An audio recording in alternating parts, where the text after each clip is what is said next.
संगम विहार क्षेत्र में एक मुठभेड़ के दौरान गोविंदपुरी के सिपाही किरणपाल के हत्यारे को मार गिराया। ये एनकाउंटर डीसीपी प्रतीक्षा गोदारा की निगरानी में इंस्पेक्टर सतीश राणा की टीम ने संगम विहार इलाके में किया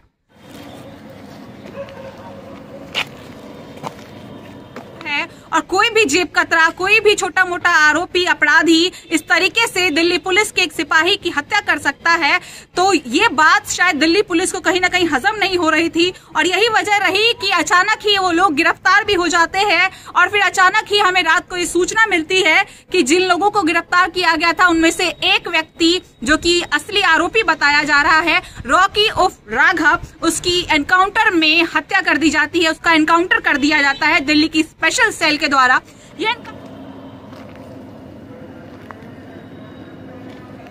जब दिल्ली पुलिस का अधिकारी ही सुरक्षित ना हो तो फिर औरों की बात ही क्या है। किरणपाल ने उनसे रात में घूमने का कारण पूछा तो आरोपियों ने सिपाही पर पत्थर फेंकने शुरू कर दिए। शनिवार के सुबह सिपाही के शव को देखकर पुलिस को सूचना दी गई। बावर्दी सिपाही की हत्या होने के बाद दिल्ली पुलिस अधिकारियों में हड़कंप मच गया। सटीक खबरों का सीधा असर। आप देख रहे हैं एनसीआर समाचार। नमस्कार, आपका स्वागत है एक बार फिर से एनसीआर समाचार में। दिल्ली पुलिस स्पेशल सेल ने बीती रात संगम विहार क्षेत्र में एक मुठभेड़ के दौरान गोविंदपुरी के सिपाही किरणपाल के हत्यारे को मार गिराया। मुख्य आरोपी का नाम राघव उर्फ रॉकी बताया जा रहा था। बीती रात दक्षिणी दिल्ली के संगम विहार इलाके में बदमाश और स्पेशल सेल नई रेंज की टीम के बीच एक मुठभेड़ हुई, जिसमें दिल्ली पुलिस ने सिपाही किरणपाल की हत्या के आरोपी रॉकी को मार गिराया है। ये एनकाउंटर डीसीपी प्रतीक्षा गोदारा की निगरानी में ACP Rahul Vikram, inspector Shiv Kumar, inspector Satish Rana की टीम ने संगम विहार इलाके में किया। इससे पहले दिल्ली पुलिस ने 2 बदमाशों को पकड़ा था। एक बदमाश दीपक को अपराध शाखा ने मुठभेड़ के बाद गिरफ्तार किया है, उसके पैर में गोली लगी है। दूसरे बदमाश को दक्षिणी पूर्व जिले की नारकोटिक्स यूनिट ने पकड़ा है, इसे नाबालिग बताया जा रहा है। दिल्ली पुलिस के सिपाही किरणपाल, जिनकी उम्र 28 वर्ष बताई जा रही है, पेट्रोलिंग के दौरान उनकी हत्या कर दी गई। सिपाही घायल अवस्था में काफी देर तक पड़े रहे। अधिक खून बह जाने के कारण उन्होंने मौके पर ही दम तोड़ दिया। शनिवार के सुबह सिपाही के शव को देखकर पुलिस को सूचना दी गई। बावर्दी सिपाही की हत्या होने के बाद दिल्ली पुलिस अधिकारियों में हड़कंप मच गया और ताबड़तोड़ रंगदारी मांगने की वारदातों के बाद सिपाही की हत्या से दिल्ली में सुरक्षा व्यवस्था पर कई सवाल खड़े होने लगे।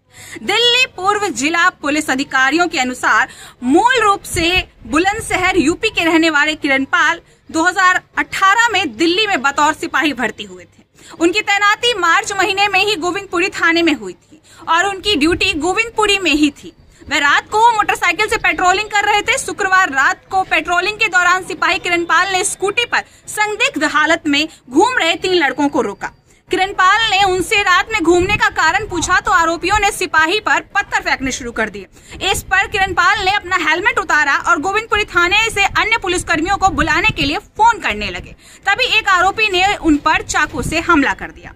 चाकू छाती से दिल तक पहुंच गया था और ये भी कहा जा रहा है कि सिपाही उनकी तलाशी जब ले रहे थे तो उनके पास से चाकू बरामद हुआ था, जिसके बाद सिपाही को मारने के लिए वो लोग उतारू हो गए क्योंकि वे लोग डर गए थे और उन्होंने सिपाही पर कई वार किए। आपको बता दूं कि सिपाही का जो शव है वो गोविंदपुरी रविदास मार्ग गली नंबर 13 के बाहर पड़ा हुआ था, जहां पर एक जूस की दुकान भी है।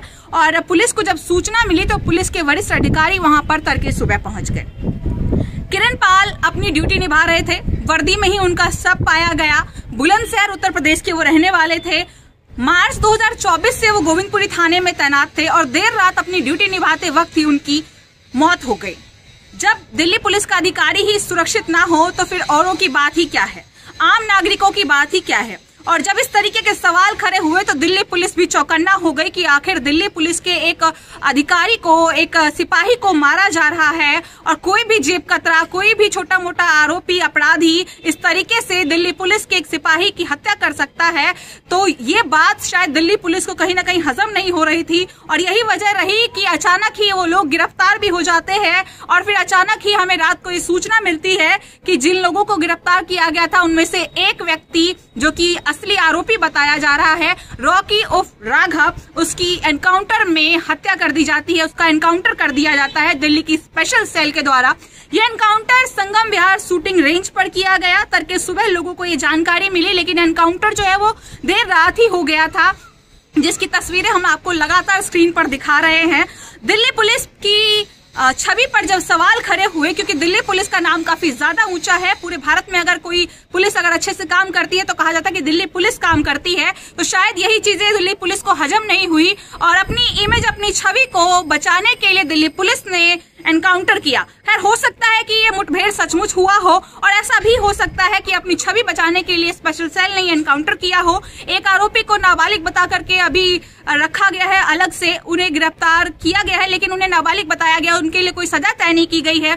एक दूसरे जो आरोपी हैं दीपक, जिनके पैर में गोली लगी है एनकाउंटर के दौरान, और एक की हत्या हो चुकी है, एनकाउंटर हो चुका है। मैं आपको बता दूं, गोविंदपुरी गली नंबर 13 के बाहर पूरा का पूरा वो एरिया लाल रंग की मिट्टी से भरा हुआ था, जहां पर किरणपाल का शव पड़ा हुआ था।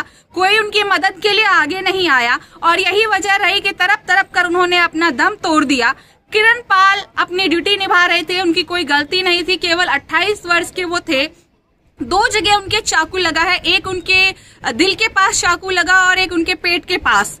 2 बार उनके शरीर पर वार किया गया। तस्वीरें हम आपको लगातार दिखा रहे हैं, जिसकी वजह से उनकी मौत हो गई। कोशिश उन्होंने बहुत की होगी उन लोगों को पकड़ने की, उन लोगों को रोकने की, लेकिन ऐसा हो नहीं पाया। उनके परिवार में इस वक्त कोहराम मचा हुआ है और गोविंदपुरी इलाके में जहां पर यह घटना हुई वहां पर इस वक्त दहशत का माहौल है, क्योंकि जब एक पुलिस वाले की वर्दी में हत्या हो जाती है तो आम नागरिक खुद को सुरक्षित नहीं समझते हैं। आप भी सोच सकते हैं कि जहां पर यह हत्या हुई है, जहां पर यह वारदात हुई है दिल्ली पुलिस के साथ में, वहां का माहौल क्या रहा होगा, लोगों में किस तरीके की बातें चल रही होगी, लोग क्या क्या सोच रहे होंगे। लेकिन कोई भी इस वक्त सामने आकर के कुछ भी बोलना नहीं चाहता है, क्योंकि मामला पुलिस से जुड़ा हुआ है, मामला ऐसे आरोपियों से, अपराधियों से जुड़ा हुआ है जो किसी की जान लेने से पहले सोचते तक नहीं है। खैर, ऐसी और सटीक जानकारियों के लिए बने रहे हमारे चैनल एनसीआर समाचार पर। मैं आपके साथ नमिता चौहान।